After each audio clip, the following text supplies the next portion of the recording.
इस वीडियो में आइए इस प्रश्न को हल करके यह समझने का प्रयास करते हैं कि मोल की अवधारणा तथा स्टोइक्योमेट्रिक गुणांक यानी स्टोइक्योमेट्रिक कोएफिशिएंट जो कि इन अणुओं के सामने लिखे ये अंक होते हैं, तो हम कैसे इनका प्रयोग किसी अभिक्रिया में प्रयोग होने वाले अभिकारक या अभिक्रिया के फलस्वरूप बनने वाले उत्पाद की मात्रा ज्ञात करने के लिए कर सकते हैं। तो दी गई अभिक्रिया में 15 ग्राम ईथेन प्रयोग होती है। तो हमें क्या ज्ञात है? हमें ज्ञात है कि अभिक्रिया में 15 ग्राम ईथेन प्रयुक्त हो रही है और हमें ज्ञात क्या करना है? हमें ज्ञात करना है कि कितनी ऑक्सीजन प्रयुक्त होती है तथा कितनी कार्बन डाइऑक्साइड प्राप्त होती है। अब यह जो अंक हैं यह हमें बताते हैं कि यदि हमारे पास ईथेन के 2 अणु हैं और ऑक्सीजन के 7 अणु हैं तो वह आपस में अभिक्रिया करके जल के 6 अणु और कार्बन डाइऑक्साइड के 4 अणु बनाते हैं। इसका अर्थ है कि ईथेन और ऑक्सीजन के अणुओं का अनुपात हमेशा 2:7 होगा। हम यह भी जानते हैं कि अणुओं की संख्या मोलों की संख्या के समानुपाती होती है। तो इस आधार पर हम कह सकते हैं कि इस अभिक्रिया के होने के लिए मोलों की संख्या का अनुपात भी 2:7 होगा। तो अब एक तो हमें ईथेन का द्रव्यमान पता है, साथ ही हमें यह पता चल गया कि मोलों की संख्या का अनुपात 2:7 है।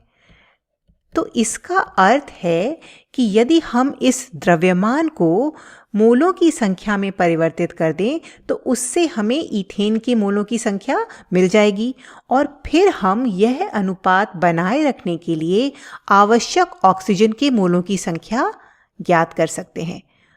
और फिर एक बार हमें यह ऑक्सीजन के मोलों की संख्या मिल गई तो हम उसका प्रयोग करके ऑक्सीजन का द्रव्यमान ज्ञात कर सकते हैं और यही हमें चाहिए। हमें प्रयुक्त हुई ऑक्सीजन की मात्रा ज्ञात करनी है यानी उसका द्रव्यमान ज्ञात करना है। तो हम यहाँ क्या कर रहे हैं?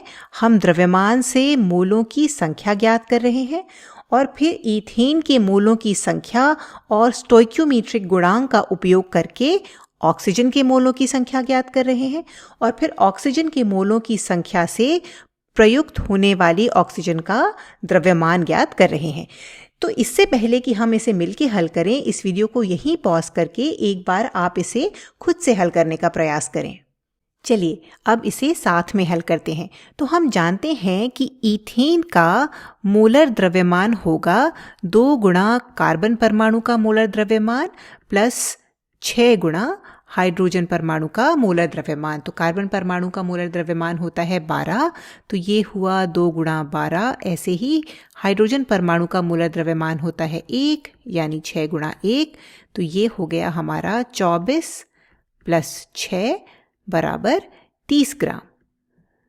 तो हमारे ईथेन के 1 मोल का द्रव्यमान 30 ग्राम होता है और यहाँ पर हमें 15 ग्राम दिया हुआ है। तो इसका अर्थ हुआ कि यह हमारा ईथेन का आधा मोल है।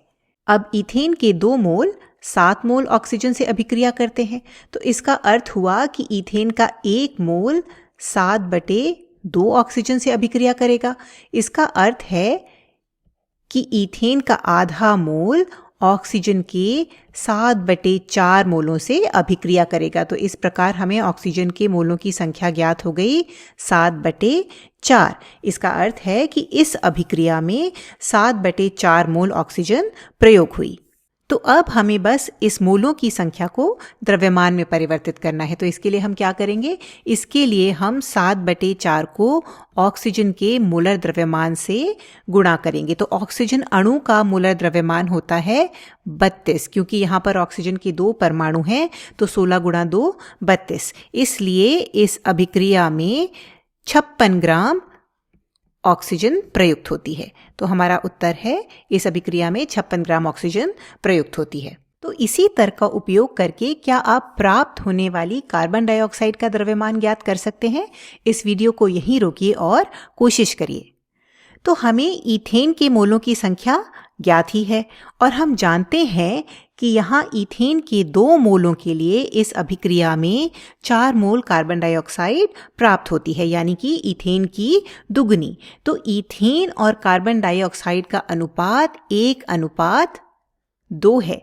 तो इसका अर्थ है कि यदि हम ईथेन का केवल आधा मोल प्रयोग कर रहे हैं तो हमें कार्बन डाइऑक्साइड का 1 मोल प्राप्त होगा, यानी कि इसका दुगना। अब कार्बन डाइऑक्साइड के 1 मोल का द्रव्यमान कितना होता है? यह होता है 12 कार्बन के 1 परमाणु के लिए और 2 गुणा 16, ये है ऑक्सीजन के 2 परमाणुओं के लिए। तो यह हो गया 12 + 32 यानी कि 44 ग्राम।